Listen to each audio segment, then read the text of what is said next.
नमस्कार दोस्तों। आज हम लोग बात करेंगे भारत का संविधान विकास में अगला एक्ट ऑफ सेटलमेंट 1781।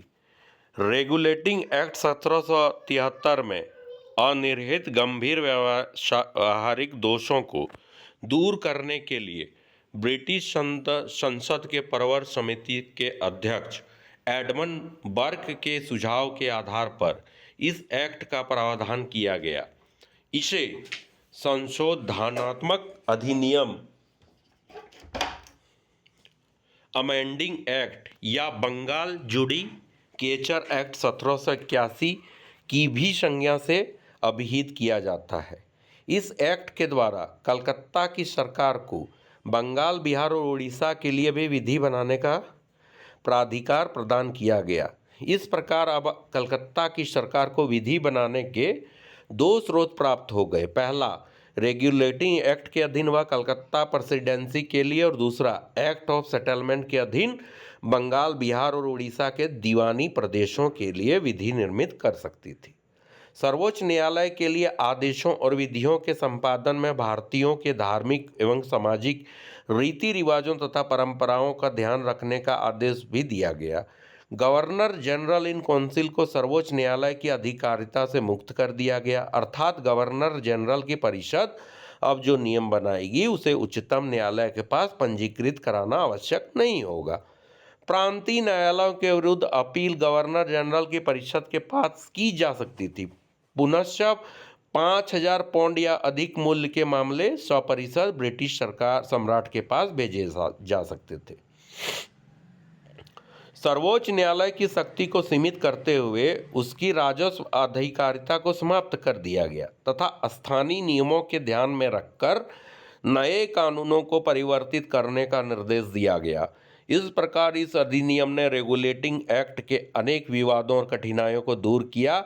इसका उद्देश्य सरकार को सुदृढ़ बनाना था। इसने राजस्व की समस्या का भी समाधान किया एवं राजस्व मंडलों की स्थापना की।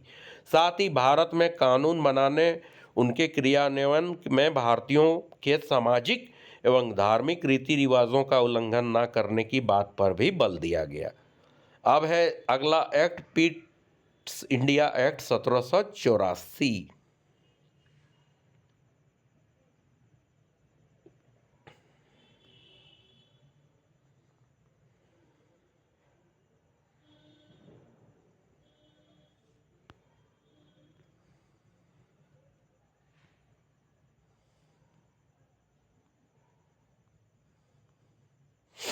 एक्ट ऑफ सेटलमेंट 1781 की असफलता के बाद पिट्स का इंडिया अधिनियम कंपनी द्वारा अधिग्रहित भारतीय राज्य, ठीक है, क्षेत्रों पर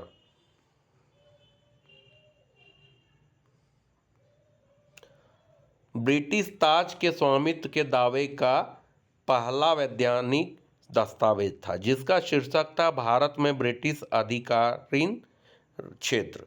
इस अधिनियम के प्रमुख तथ्य अधोलिखित हैं। यथा इस एक्ट के माध्यम से कंपनी के व्यापारिक एवं राजनीतिक क्रियाकलापों को अलग अलग कर दिया गया। व्यापारिक क्रियाकलापों को कंपनी के निदेशक के हाथों में यथावत रखते हुए राजनीतिक क्रियाकलाप सैनिक, असैनिक और राजस्व संबंधी के नियंत्रण एवं पर्यवेक्षण हेतु इंग्लैंड में एक 6 सदस्यीय नियंत्रक मंडल बोर्ड ऑफ कंट्रोल की स्थापना की।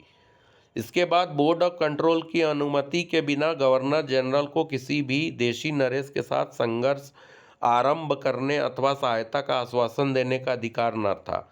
इन सदस्यों की नियुक्ति और पदच्युति का अधिकार सम्राट को सौंपा गया।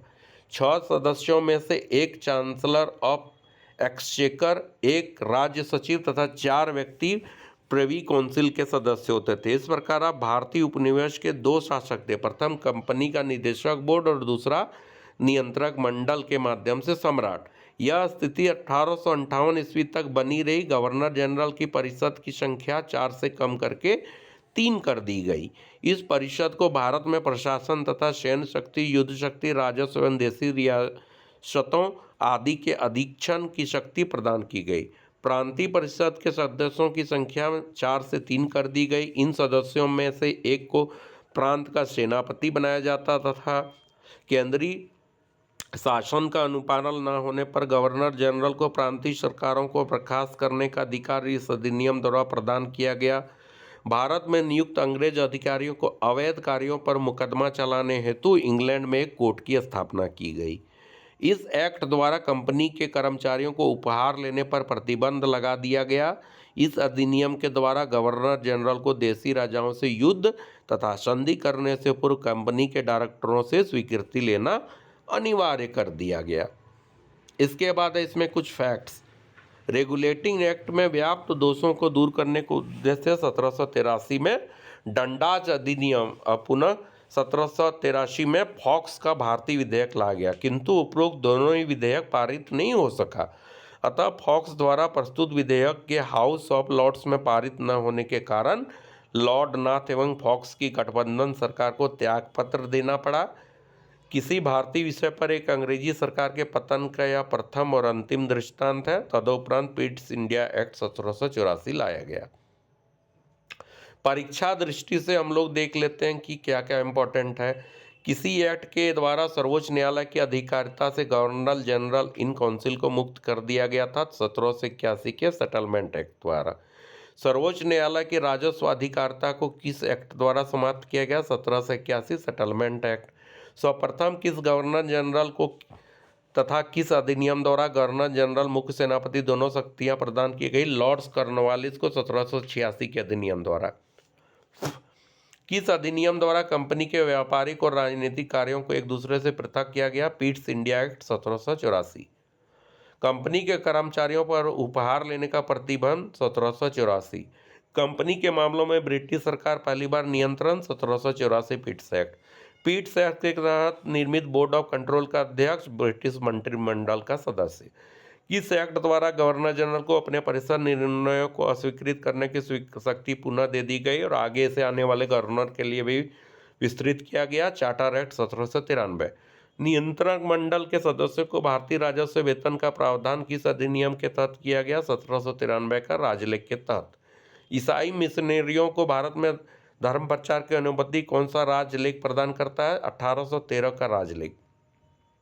1813 के चार्टर एक्ट द्वारा भारत की शिक्षा पर व्यय के लिए कितनी राशि नियत की गई थी? 1 लाख रुपए। भारत में आकर बसने तथा व्यापार करने के लिए आने वाले अंग्रेजों को लाइसेंस लेना किस चार्टर द्वारा अनिवार्य कर दिया गया? 1813 के चार्टर अधिनियम द्वारा।